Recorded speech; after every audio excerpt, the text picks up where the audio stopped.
నా భారతదేశం శత్రువు గుండెల్లో వణుకు పుట్టించే శక్తి.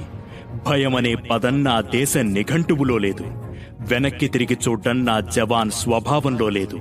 తలవంచడం నా భారతావని సంస్కృతిలో లేదు. ఎవడైనా నా దేశ సరిహద్దుపై కన్నెత్తితే వాడి గుండెల్లో భయాన్ని నాటే బాణం నా సైన్యం. ఎవడైనా నా దేశ సరిహద్దుని తాకాలనుకుంటే వాడి నీడను కూడా చెరిపే చైతన్యం నా సైన్యం. పహల్గాంలో ఉగ్రవాద కుక్కలు 26 అమాయక ప్రాణాలను బలికొంటే శత్రువు నడ్డి విరిచి భరతమాతకు సింధూర తిలకం దిద్దింది నా సైన్యం. నా దేశ జవాన్ రక్తంలో భరతమాత ఆత్మ ఉంది.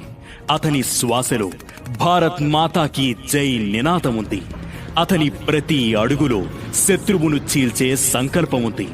ఓ భారత జవాన్, దేశానికి కాపలాగా మీరు మా కోసం చేస్తున్న ఈ సేవ మేము ఎన్నటికీ మరువం. జై హింద్.